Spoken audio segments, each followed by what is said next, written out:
Turbo and 2K show. What's up, 2K crew? It is that time of the week again. Hope all the mothers out there had a lovely Mother's Day. And 2Ks, we had an amazing weather day today. So hopefully you got out, got to do something fun, do some yard work. Thankfully, we got all of our garden beds taken care of. So that's why I'm covered in dirt, 2K crew. Didn't even take a shower to come up here for y'all. So here we are. We are coming to you live still from the 643 studio. I've been a little too lazy to move all of our stuff, but I do once again want to give a big shout out and thank you to Kay and the crew over here at the Marcellus News for hosting us while we're able to do this, and looking forward to what Mr. Tony and the crew have over at Patch and Remington to see us going forward. And we've got a lot of cool stuff that we might be bringing to y'all that we would probably not. There's a couple things, 2Ks, I didn't even know what was going on over there. So I think we're going to fit in rather well over there. I think it's going to be a good mix. And yeah, I'm super excited for it. For those of you that are peeping it or watching us on either Facebook or YouTube, big shout out to you guys and gals. Go ahead and drop a comment so I can see who's on and let's get a conversation started. We did have Franklin, Mr. Franklin Plummer, chime in. I put up a question, 2K, is LeBron or MJ the GOAT? That kind of seems to be what the conversation is leaning towards right now. And yes, 2K crew, we are talking NBA. One of the few times during the year that you will hear us chime in, throw our hat into the NBA ring. But Franklin said tomorrow night we'll tell the story, or if he's done or not. And I honestly think that if he does come back from this 3-0 deficit, I think he's going to prove a lot of people wrong. But I do have a whole bunch of tweets here to kind of argue the fact on both sides. But we'll get into our opinions here in a little bit. But for those of you that are on the podcast side, go ahead and give us a follow, give us a like, help us climb up that Sports Talk podcast. Help us climb up the rankings. But before we jump into the hoops here, 2Ks, we had the second major of the year. Mm-hmm. We had the second major of the year, and I will admit I did not watch a whole lot of this. But the one thing that I thought was really, really cool is Brooks Koepka is back on top. Third time he's won the PGA Championship. Is his fifth Masters or fifth major? Fifth major, that's it. PGA Tour tweets, Brooks Koepka wins the PGA Championship for his fifth major title. That's pretty legit. That is pretty legit. I mean, this is, I think it's safe to say, other than Tiger Woods, this is the most dominant golfer that we've seen in the last 20 years. And add on top of that, he was on that the Netflix special, and the reason pretty much he went to live is because he thought he'd never win again. Sure. Thought he'd never win again, and he was contending for the Masters after the first day or two. And we're now seeing what a healthy Brooks Koepka can do. And I've always been a big Brooks guy, so big shout out and kudos to him. And another really cool story, and this is a tweet from Joe Pompliano, at Joe Pompliano. Michael Block is the head pro at a public course in California and charges $150 for 60-minute lessons.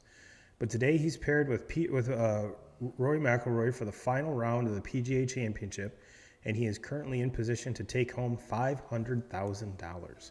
You couldn't write a better script. No.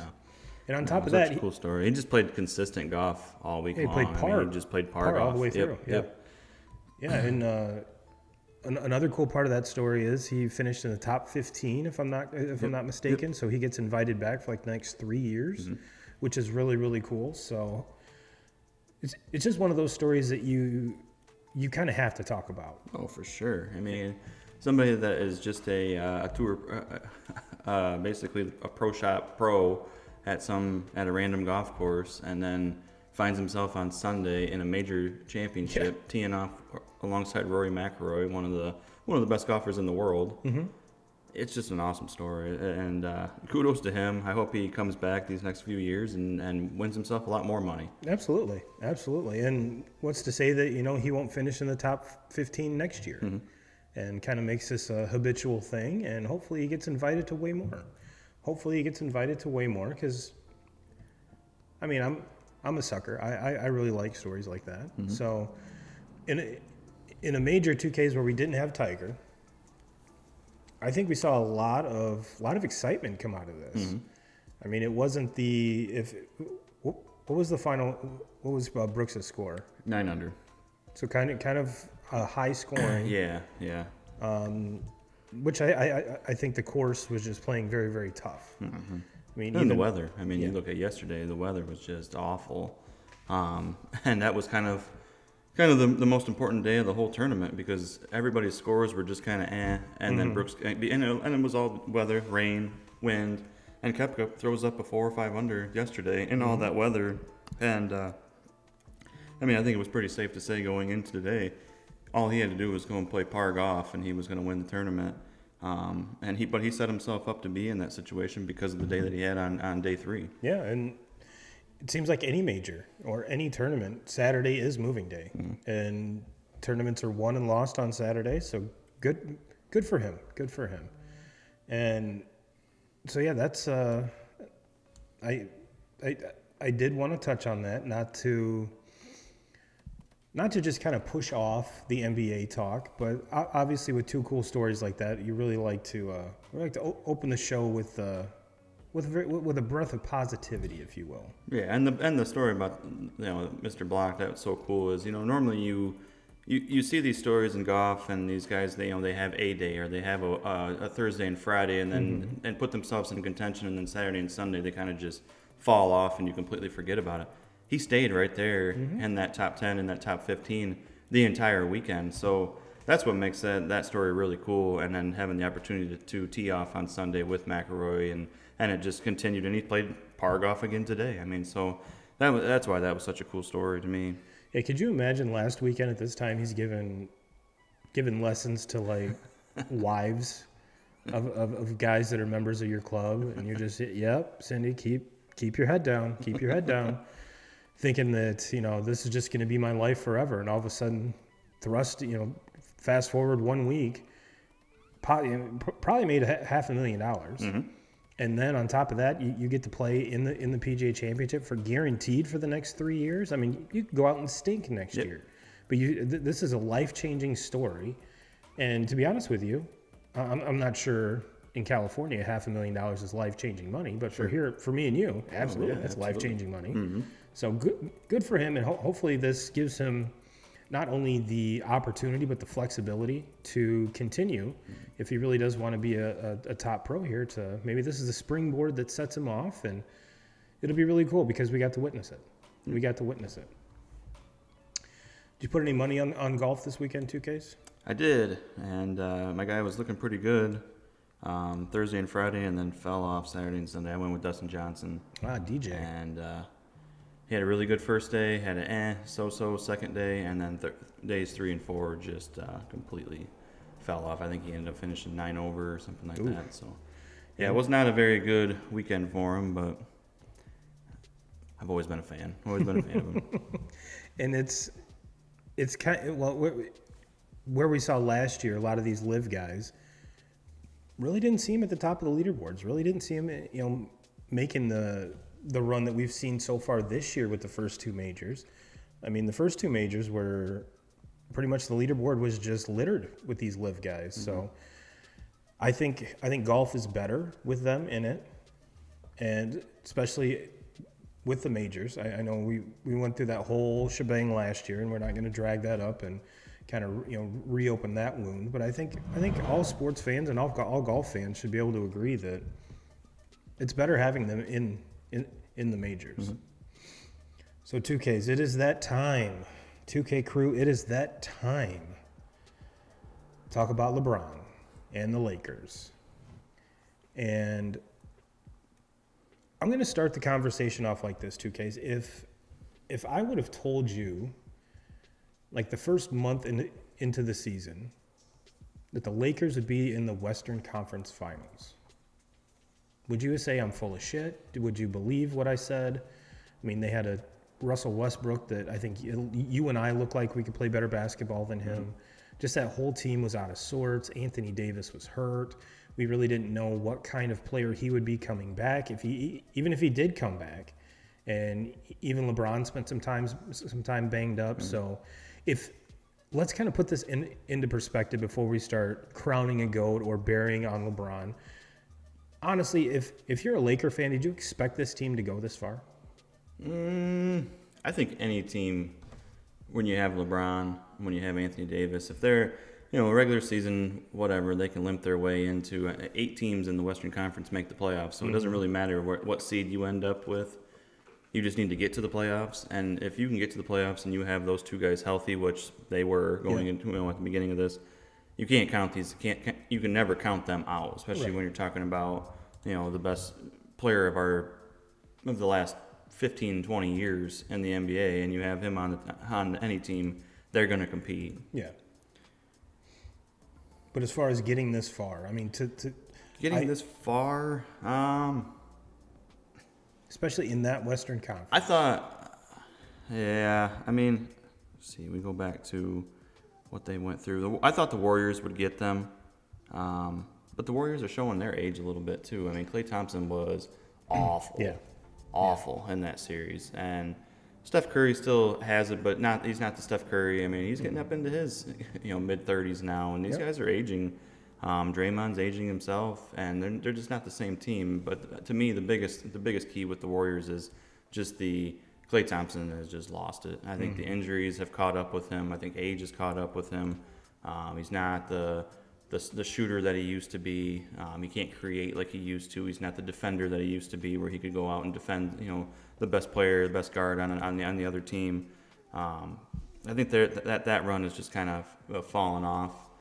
But I did think that the Warriors would get them at the beginning, but I don't know. I mean, Anthony Davis, to me, the key with the Lakers is Anthony Davis. What 100%. version of him are you going to get? I mean, in some of those games against the Warriors, he was just unbelievable. I mean, 4 or 5 blocks and 12, 14 rebounds and putting up 30, 40 points. But there's no consistency with him. He'll do that, and then he'll come out the next night and score 14, and that's unacceptable. Yeah. For a player of his caliber to ever score 14 points in a playoff game, it just can't happen. Like, he has to be a guy that dominates everything.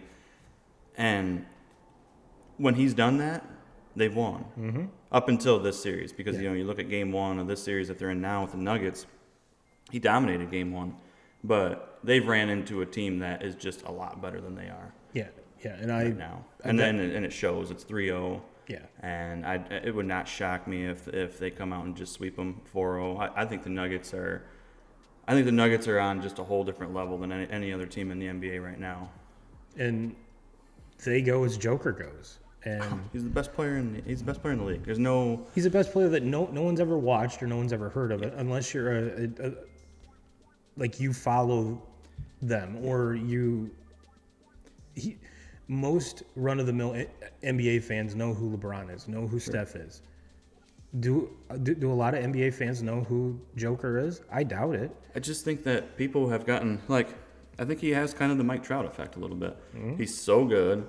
He's so consistent, but he hasn't won big-time games in the playoffs up until this point. But that was the thing. He won 2 MVPs in a row and then never did anything in the postseason. Which he probably should have won 3 in a row. I think that he doesn't win it this year because of the 2 years in a row that he's won the MVP and then done nothing in the playoffs. So I think it's hard to say and it's sad to say it, but Mike Trout has the same effect. It's just getting boring.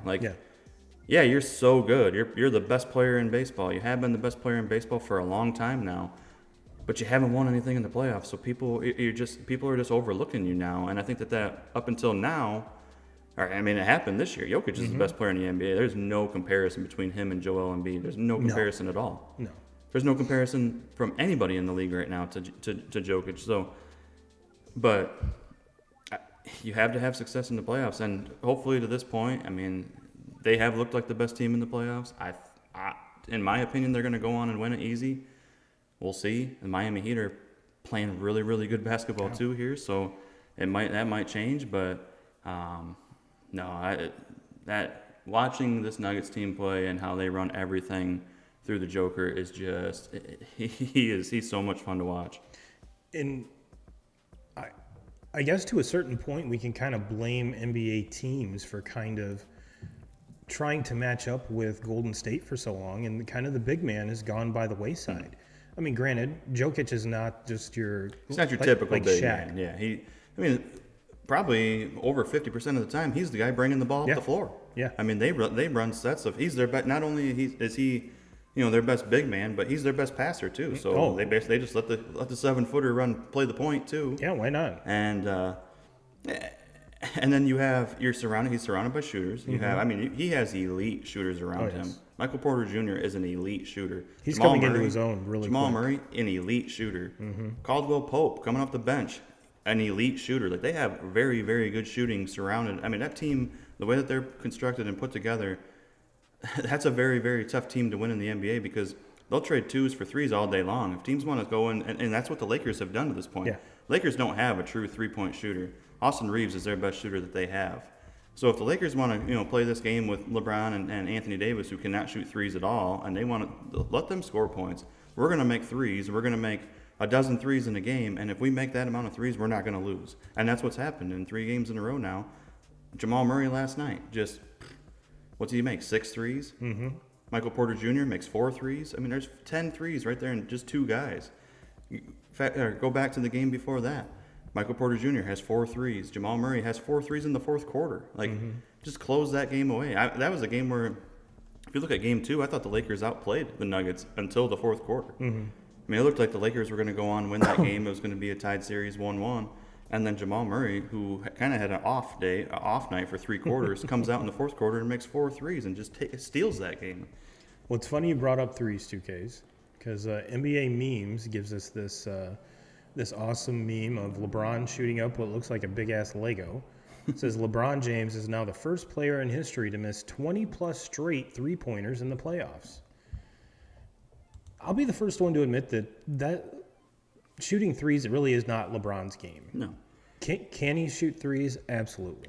But he's dominant when he has the ball in his hand and he's moving. He's not shooting.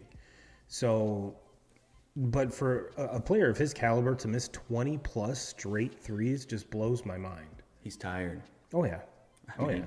You can only do this for so long. He's finally showing that this guy is actually a human. Mm-hmm. Because he, for so long, and now, they're expecting him to play, and he's got to play 40-plus minutes. Oh, yeah. For this team.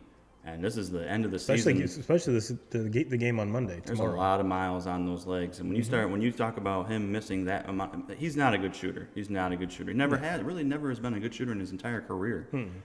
But he's always been capable of knocking down shots to where you have to play him honest. You have to come on and play him on the perimeter. You can't just leave him because he has that ability to knock down those shots. But him not making all those shots in the fourth quarter, that tells me one thing: he's fucking tired. Mm-hmm. They have to, and I don't know how they can do it with this team, playing against Denver, because Denver's so good and they make so many shots that they can end a game real quick. And I mean, they can pull it to where they get ahead by 15 and 20 in the third quarter and this game's over.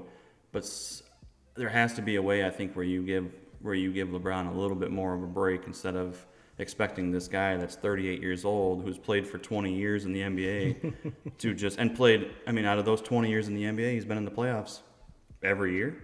I think all but 2. Yeah. 3 maybe. Yeah. So, and played deep into the playoffs the majority of those years. So there's a lot of miles on. Well, he went to what, like 8 or 9 straight NBA finals, which is just insane. Yep. Just insane. Let's check out another tweet here. This is from Steve Franklin. At my guy Steve. A beautiful LeBron James choke job. The Lakers lost because LeBron tried to play hero ball. Michael Jordan is still the greatest ever. And one more here. There's no debate there. No. I mean, these people that want to say that LeBron is the best ever, or the best. I mean, like, I've watched obviously way more LeBron basketball than I have Michael Jordan basketball, but Michael Jordan would have never been in this situation. No. And we're talking tonight, like, and I've heard people say, like, well, if LeBron comes back from 0-3 in this series, he's the best ever. A, he's not going to come back from 0-3. And two, or B, Michael would have never fallen behind 0-3. He was out. They were sweeping every fucking. So that's what, to me, look, if roll the ball out there and play one-on-one between the two of them, I'm a firm believer LeBron wins that when they're both in their prime, just because LeBron's so much bigger, so much more physical. It's just a mismatch. But as far as a winner, as far as a guy that you want to build your franchise around and go on a championship run with, it's not even a debate on who the GOAT is. Like, because Michael Jordan didn't lose series. Michael Jordan just swept every fucking series he played through.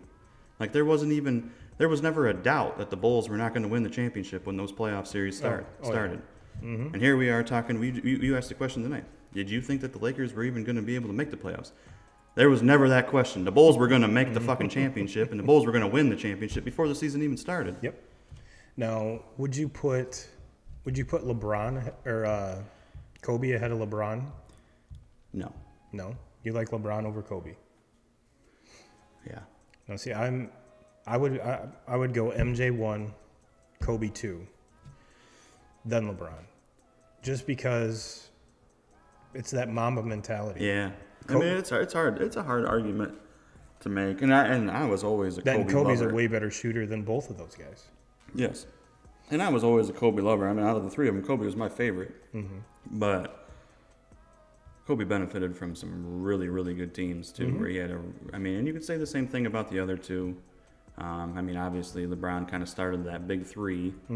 Well, the Celtics kind of did. With his, yeah.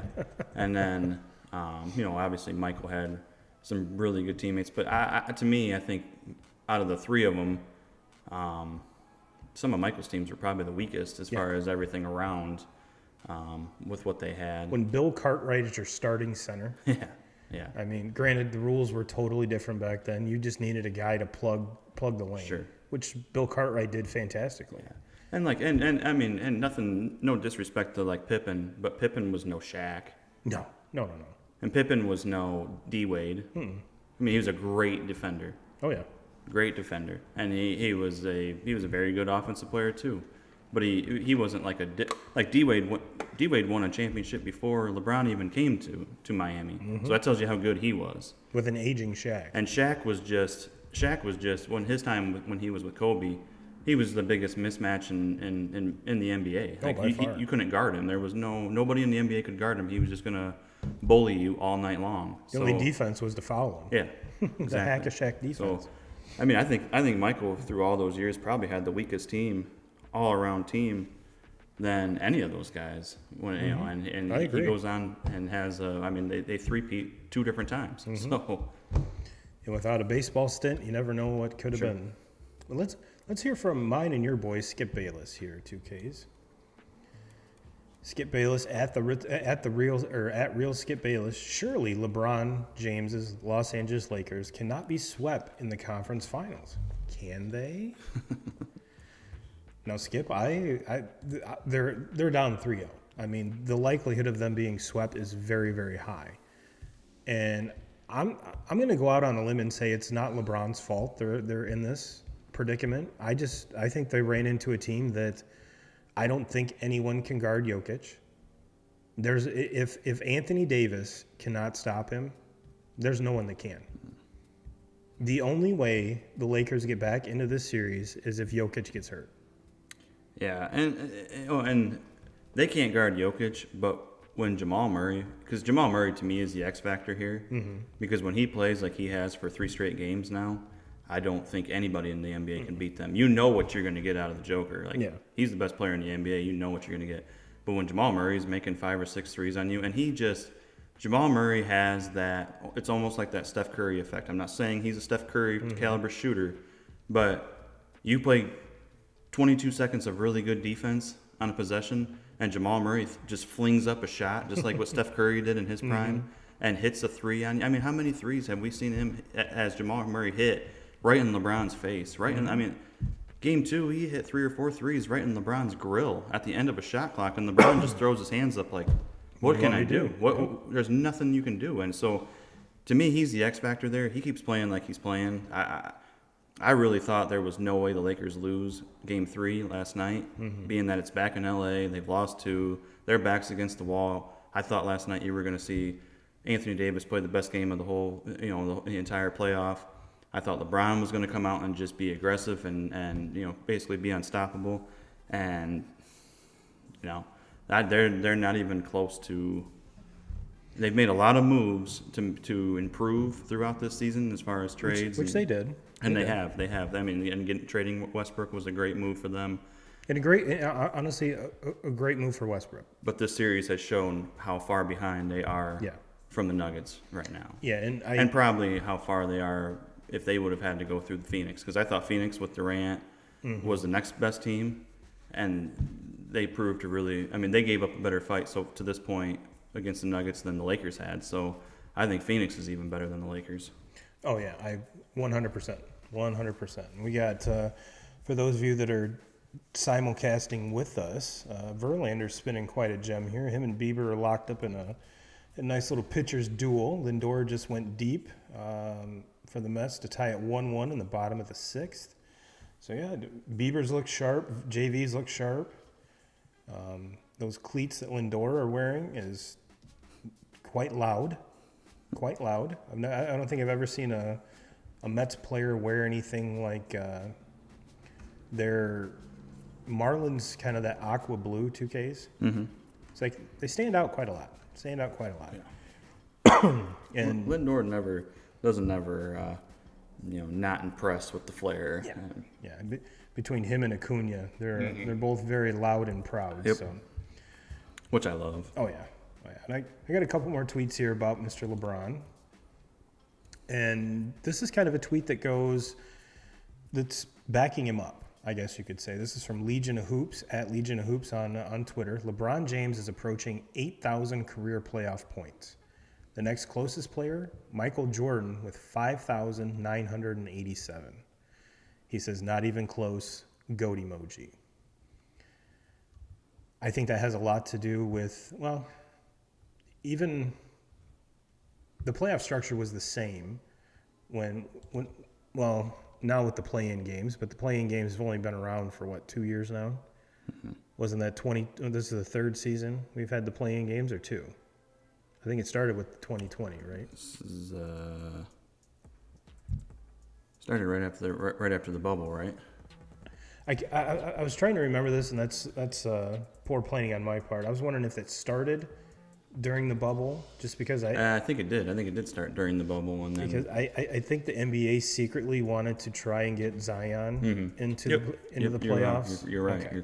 So I was thinking right, and Zion still has not made the playoffs yet, or even stepped foot on the floor. He can't even. He's not even playing. He's a healthy scratch. Yeah. I don't know.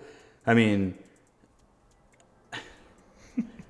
the 2 players in that draft, and we got him that just can't decide, that he wants to play basketball, and the other one just can't stop waving his gun. Yeah. So it's just like I'm not sure which is worse, but and I think going forward, neither one might not be on the court too much next year. So no. we shall see. But I've got one more tweet here for you, 2Ks.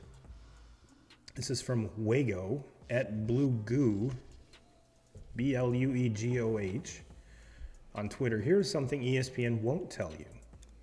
LeBron James is now on pace to be swept or gentleman swept. Not really sure what gentleman swept means. In every non-bubble postseason he's made since 2016. Most protected player ever. I think what Mr. Blue Goo is trying to insinuate here is that maybe the NBA doesn't want LeBron swept.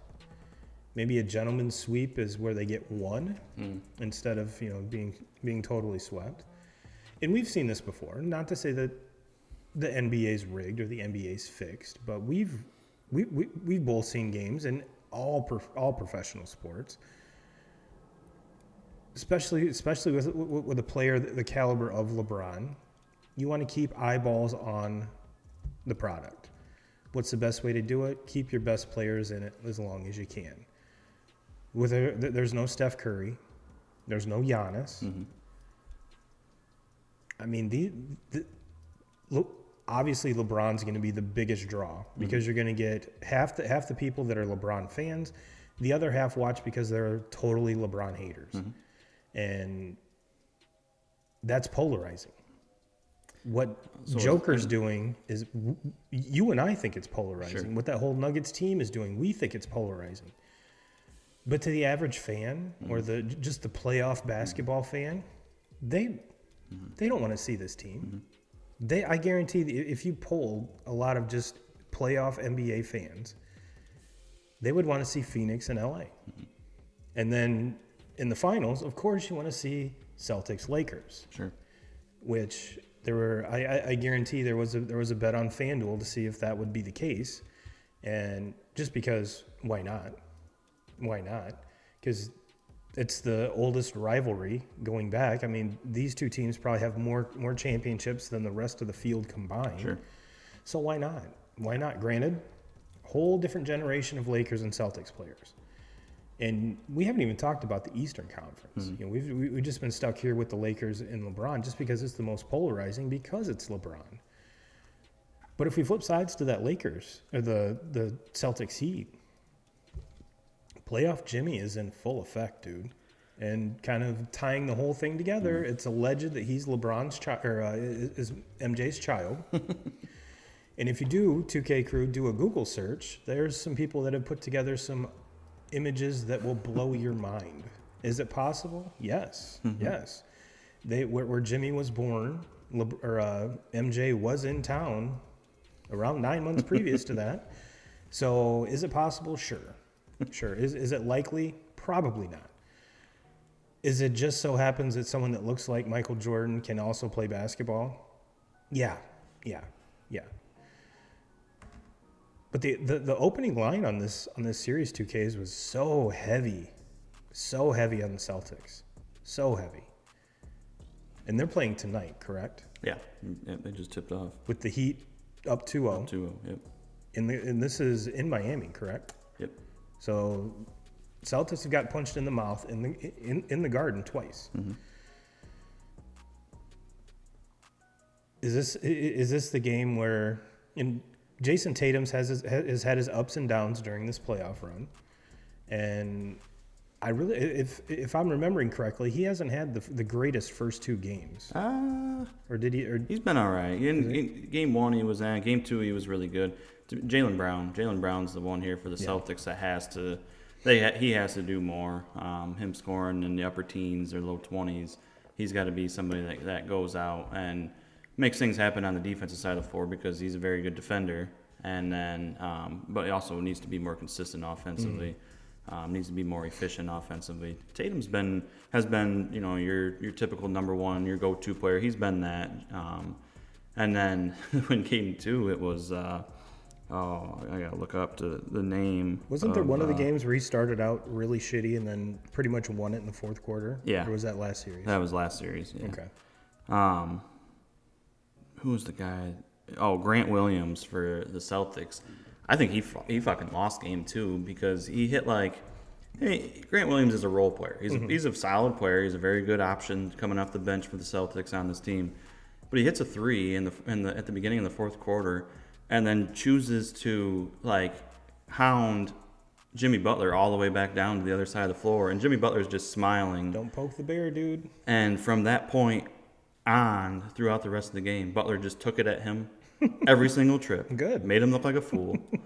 And you had Butler where he was just playing decent ball. He wasn't really, taking over the game, and then you piss him off because you make 1 3. He made a wide open 3. It wasn't like Butler was in his face and he made a great shot. He just made a wide open 3, and it was just a stupid play because Butler's the kind of guy where if you get under his skin or you give him a reason, he's going to make you look like a fool. I mean, I think a lot of people. I think he's one of the most underrated players in the NBA. I think so many people kind of forget about this guy.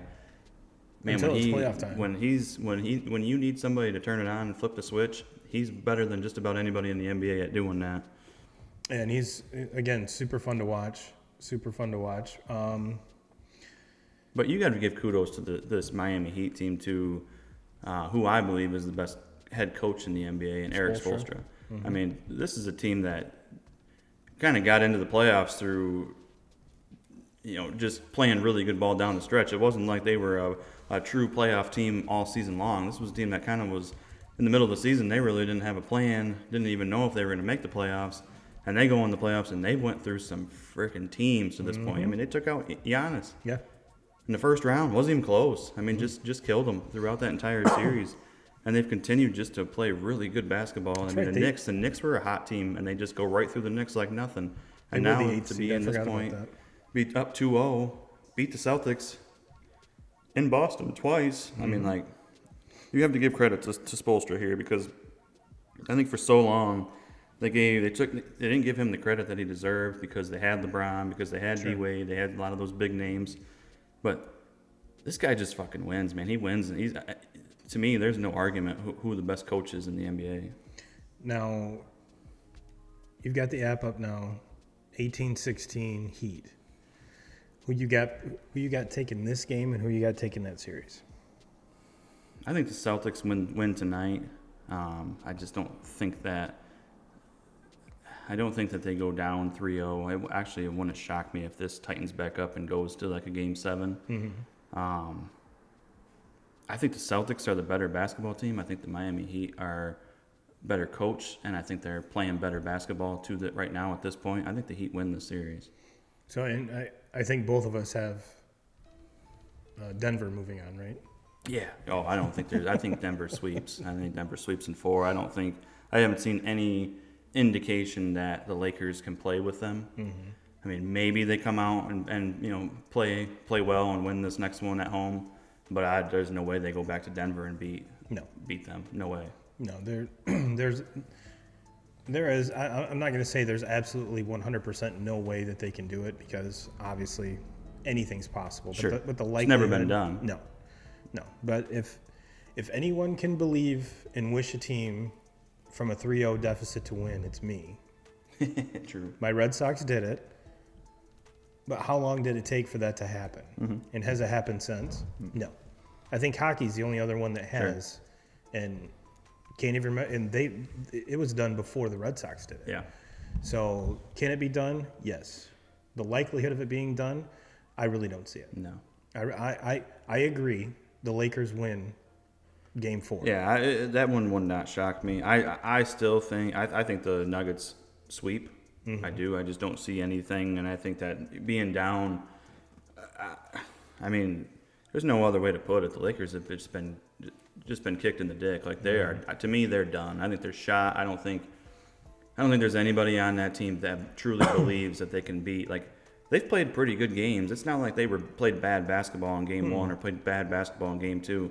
They just got beat by the better team. I thought they played pretty well last night. They just got beat by the better team. Like, I think it's been a reality check of, like, this team is so much better than we are. They're at a whole different level than us. And look, maybe if LeBron was 5-6 years younger, more into his prime, maybe.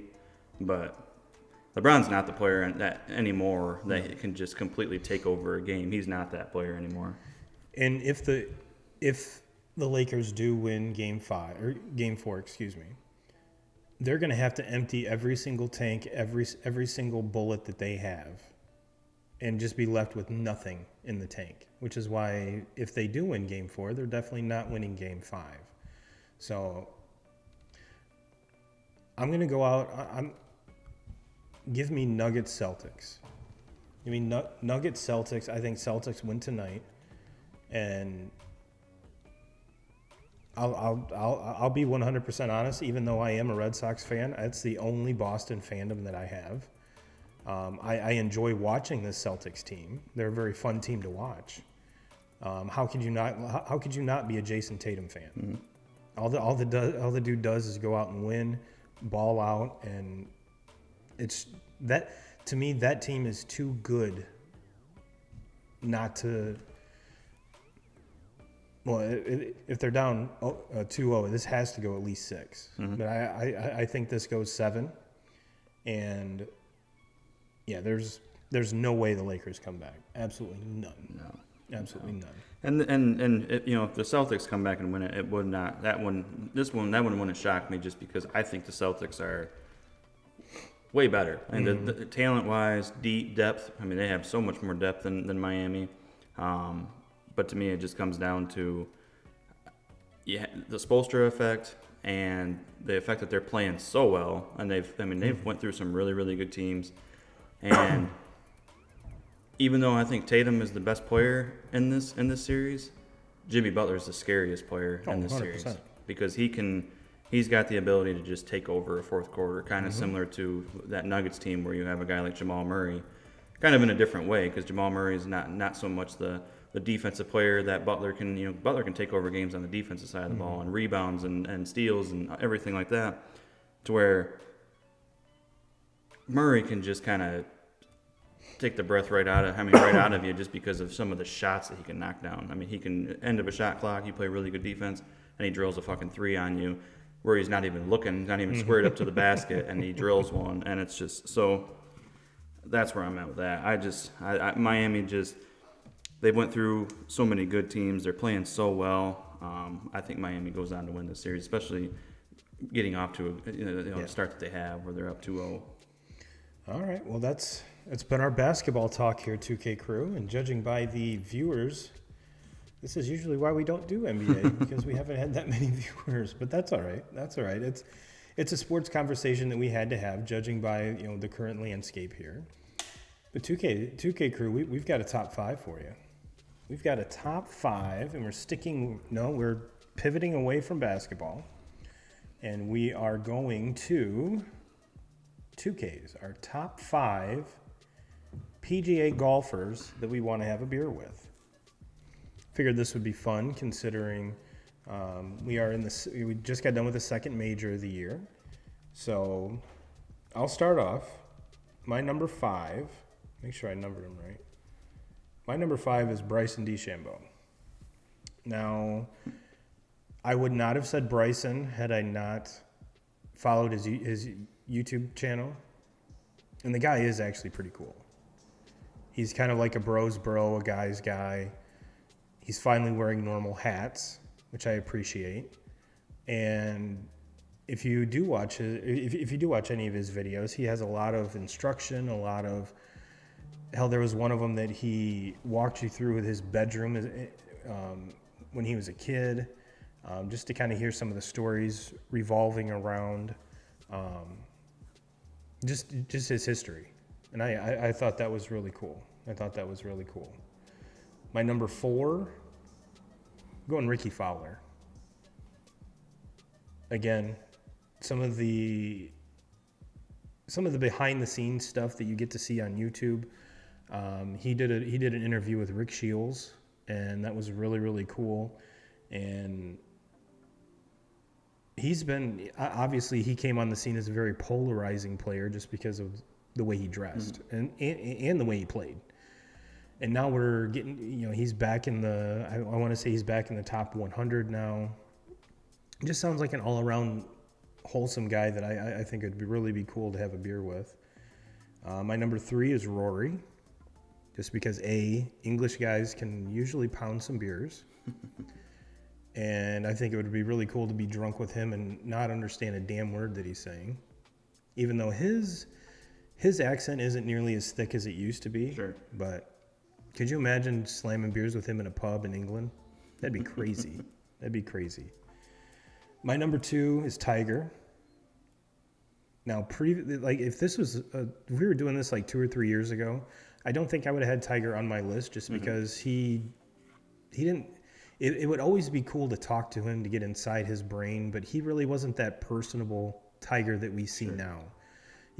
Especially with those challenges that they've been doing, and kind of see him mic'd up and see he's just a normal guy.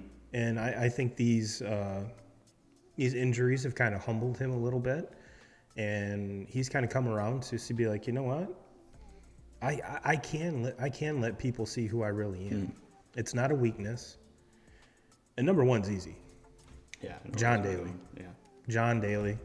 I'll rip heaters and drink Miller Lite and whiskey with him for 18 holes, 36 holes, doesn't matter. Him and his son.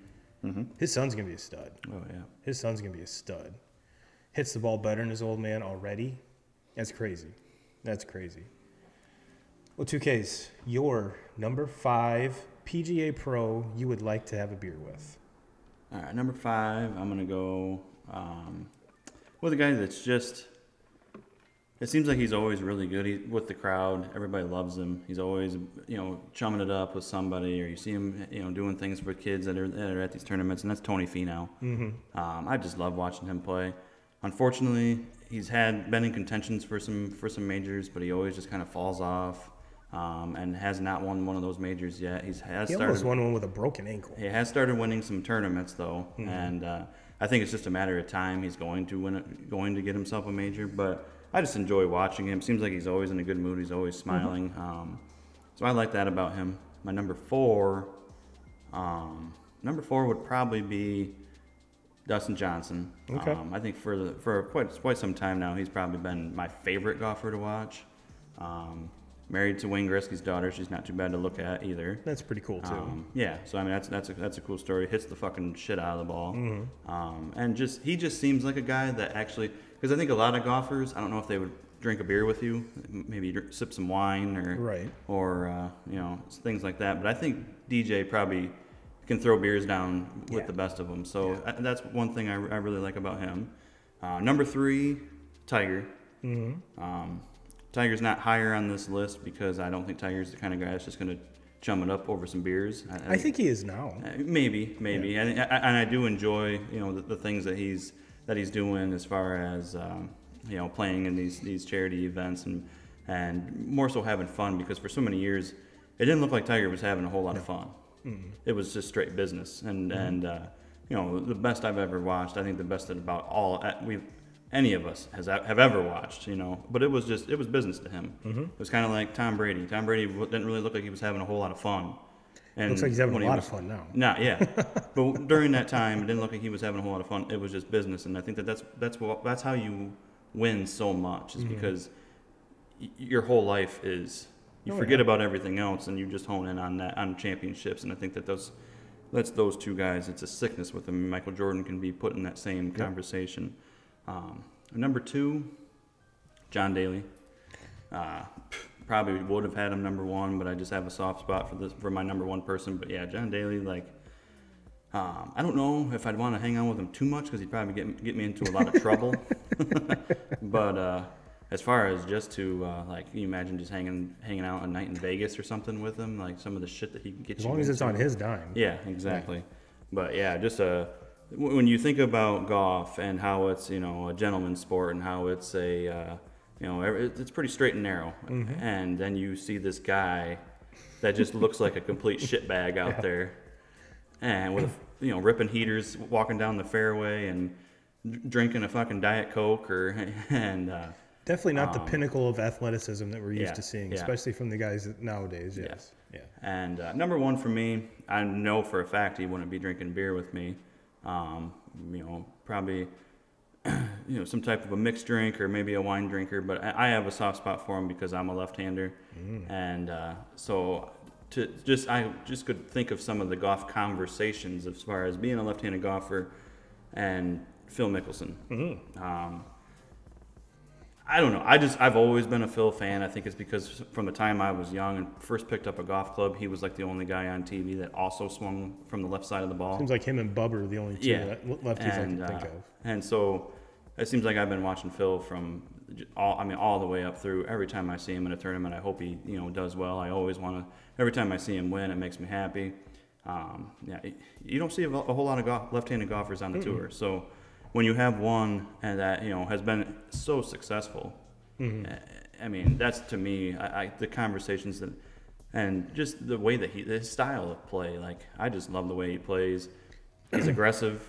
One of the best short gets games himself into trouble a lot, probably way too often. But he's never going to walk away from a tournament and be like, "Man, I wish I would have taken a chance on this," or "I wish I would have, been a little bit more aggressive on this shot." He's going to give you. He's going to pretty much try to seek for every pin out there. Yeah. He's not playing middle of the green like a lot of these guys. So, and yeah, like you said, short game. As far as his chipping and his wedge play, there's nobody better. No, unmatched. Even today, unmatched. You talk about his wedge game is like Tiger's putting game. You know, when Tiger was in his prime, you didn't see Tiger miss from inside 12, 14 feet. Like those putts, he just made them every time. To where when you see Phil in the sand or you see Phil in the rough, you know, around the green, it seems like he just puts one. He'll play some fucking flop shot that nobody on the tour can play, and he just sticks it within a foot. Well, have you ever seen those videos of him hitting flop shots over guys that are like 6 foot tall? That's insane. Yeah. That's insane. You know, if I would have to have an honorable mention, the only reason, this is actually a group of guys, and they're not PGA pros, but they're golf YouTubers. It's Bob Does Sports. Big shout out to those guys. Again, going back to what you said, I'm pretty sure that I could hang with them a lot, but those guys can drink a lot. They play a lot. One of the three plays good all the time, but he's the one that drinks the most. So it's like, and if 2K Crew, if you have not watched any videos that Bob Does Sports does, they're getting more and more interesting, and because they're sponsored by Callaway now, so Callaway's hooked them up with a lot of their Callaway talent, including John Rahm, all the way down the rankings, and the videos are actually super cool, and they've been doing a lot of collabs with like Good Golf and a lot of that. They're trying to plan a collab with Rick Shields over in England, so that should be fun. But yeah, just they actually do. Well, they had one here recently, 2Ks, that they golfed with Josh Allen, two other quarterbacks, Heineke, and I can't remember. Oh, it was Sam Darnold. And they played a game where, and I can't remember the word they said, but if you hold your drink in your left hand and someone calls you out, you have to down it. And they're drinking what they call transfusions, which if you look up what a transfusion is, it's basically like a fruity version of a Long Island. So they're pounding these hammered as fuck. And first of all, Josh Allen can hit the ball so far. Oh, yeah. So far. Dude, he was at the Rogers Center hitting bombs in batting practice with wooden bats. It's like, what can't this guy do?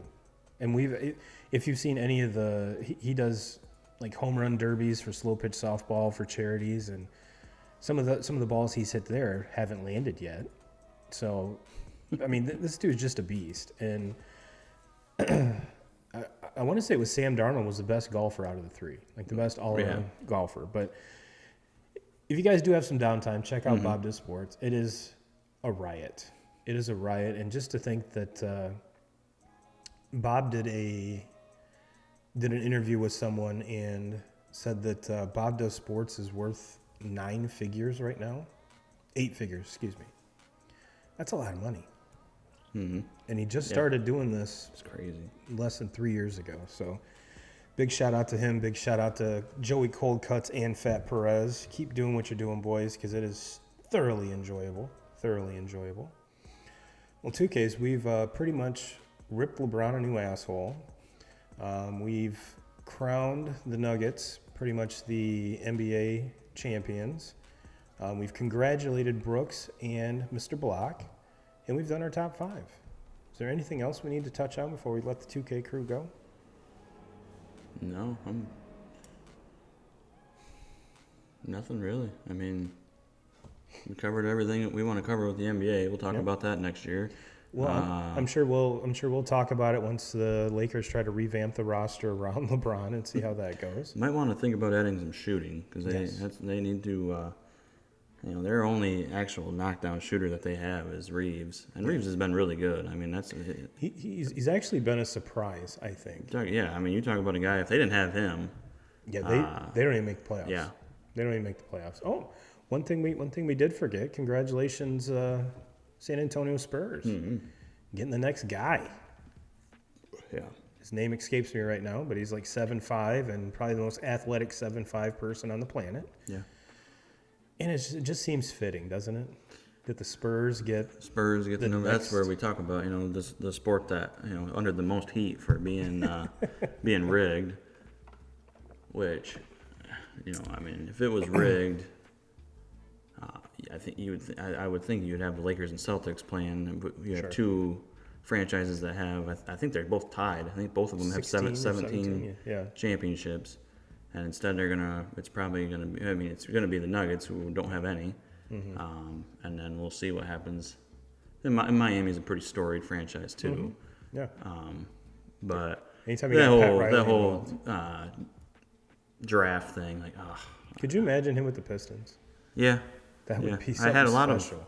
I imagined a lot of things as far as with him and the Pistons, and for the Pistons to roll out of this with the fucking fifth pick. Oh, the fifth pick. That's right. Yeah. It's a sad day for Detroit. That is such a Pistons thing, though. Yeah. Just that one hurt. That was because it was like, everybody obviously wanted the number one pick because you have this kid that, we haven't talked about a player this much since LeBron. Yeah. Okay. And obviously being that he's 7'5", 7'6", has guard, can play like a guard, handle the ball, shoot the ball. But there's also some other pretty good players in there, and the Pistons are going to be able to take a very talented player, and they're going to be able to.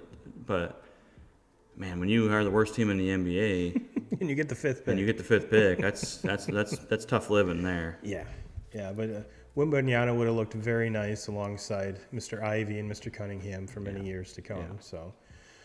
But you're right.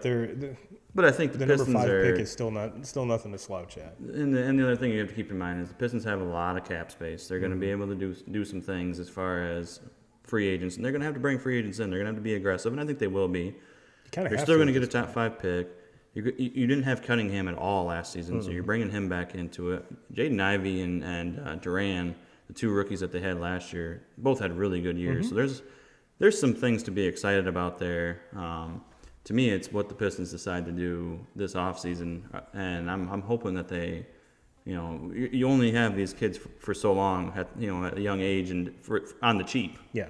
So to me, I think you need to put some money into it and bring in some top end talent to mix with them, and then obviously your number one pick from a couple years ago in Cunningham, he's got to be healthy. Yeah, and there's a lot of Pistons fans that are, I don't know if they're joking, but it was trending kind of high on Twitter the other day that they're asking for Jaden Ivey's mom to coach him.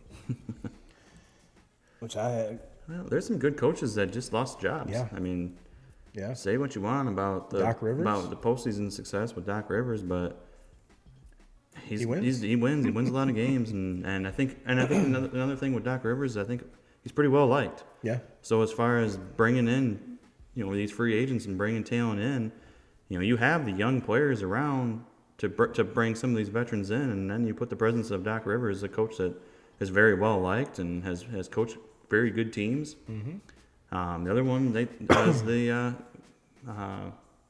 Suns coach. Suns coach, yeah. Mm-hmm. His name Monty Williams or whatever his name was. Name is over my head right now, but he's another name out there. Big name. He's coach. I mean, I thought he kind of got an unfair deal there. He did. But so I mean, that's the thing. You coach these teams that are just loaded with so much talent. Like you make a trade to bring Kevin Durant in, you're fucking going for it all, and you get beat in the playoffs. The coach is going to be the fall guy.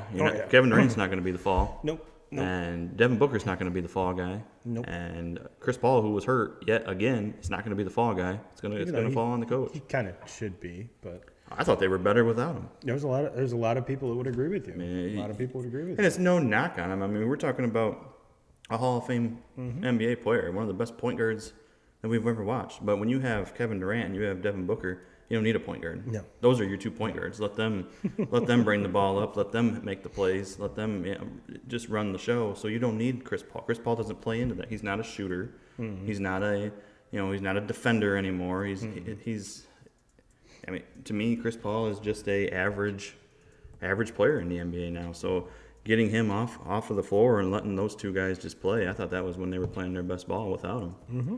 Yeah, it's kind of hard to argue that, and I think that is going to be fun to watch, to see those two together all next year. Mm-hmm.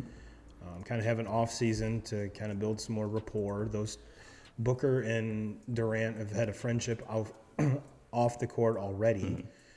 I have a feeling you're going to see a lot of good chemistry between those two, and this might be the first time maybe in a long time that Durant's had someone that he thoroughly enjoys being around.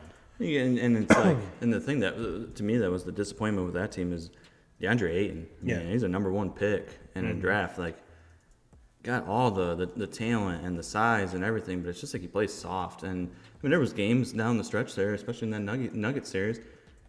He wasn't even playing in the fourth quarter. They were using one of their big man off the bench because he was giving them better minutes. He was playing better defense on Jokic. I don't know. I think Ayton's coming up on a free agent year here, where I think the Suns probably just let him go. I mean, if the Suns were going to invest the money that he's going to demand, he's got to be playing in game 6 and 7 of the fourth quarter of a series. So.